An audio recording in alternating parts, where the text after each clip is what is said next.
Here we are live at the 360 Vegas studios with this edition of School Talk, and look who we have! Lieutenant Campbell. Hey, thanks for having me. I remember when you were the sergeant, and then you became the acting lieutenant, and now you actually have the stripe as the lieutenant. Yeah, moving on up. Moving on up, Yeah. You know what I'm saying? Now, I noticed I asked you when you came in, I said, oh, you drove your motorcycle today. I did. I got a picture for you. Ready? That's a good one. Move over 3 feet law. What do you think of that? So yesterday, Officer Patty, which is there, and Lieutenant Zink and myself, along with Las Vegas Metro, Boulder City, North Las Vegas, and University Police, we teamed up down on Durango between Sahara and Desert Inn. The three of us jumped on a bicycle, a Grant bicycle provided by the Nevada Office of Traffic Safety, where it has a radar device that you can see right down there on the handlebar. Oh, look at that. And that actually tells us when an object is within 3 feet of the bike. That's the laws. Oh, that's cool. Yeah, so number one, as you're approaching a bicycle, whether they're in a bike lane or not, the bicycle has the right to be in an entire lane. It says to be as far right as possible, but sometimes that's not a possibility due to road debris, potholes, other hazards of the road. So drivers need to know that bicyclists can be in the road. They can ride two abreast. If there's multiple lanes, there is no requirement for a cyclist to pull off the road to let the people behind them pass them. That's only on a single lane each way.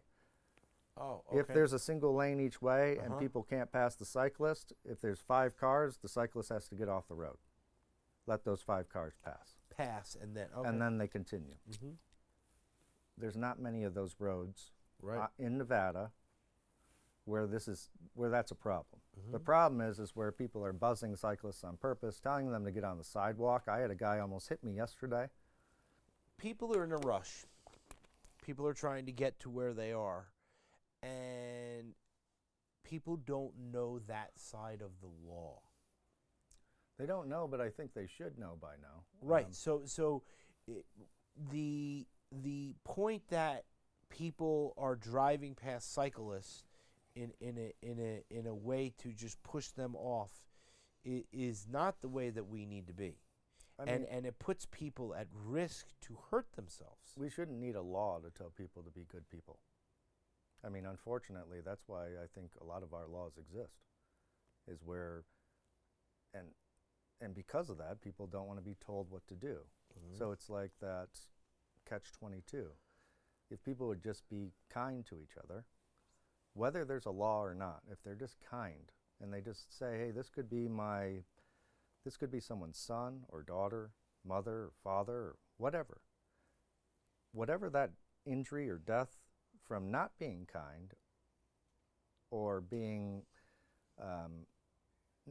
not present behind the wheel while you're driving, it's going to affect all of us.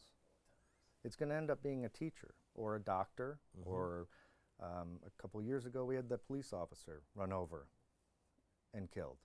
It affects all of us all the time, and because it's a person. And as much as the news that we watch every day is these tragedies, we start to, I think, like we grow numb to it, like we expect it. Yeah, of course. You watch the news and you see that someone was hit by a car or that these other crimes happen, you're just like, oh yeah. I mean, it's kind of sad. It's very sad. When all you have to do is when you're behind the wheel, you see a person, you say, oh, human being, I should move over. I mean, that's how I feel. No, of course. It's 100%. We need everybody to try their hardest to just pay attention, slow down, be patient. Yeah, the motoring public needs to pay attention. Everybody. You know what I mean? Yeah, 100%. Everybody. Everybody. I mean, the motoring public is the ones that have the more chance of hurting someone because they're obviously behind a couple thousand, 3,000 pound vehicle or more. But everybody has to be responsible for their own safety. All right, Lieutenant Campbell, let's look right here and we'll say goodbye, okay? See you later.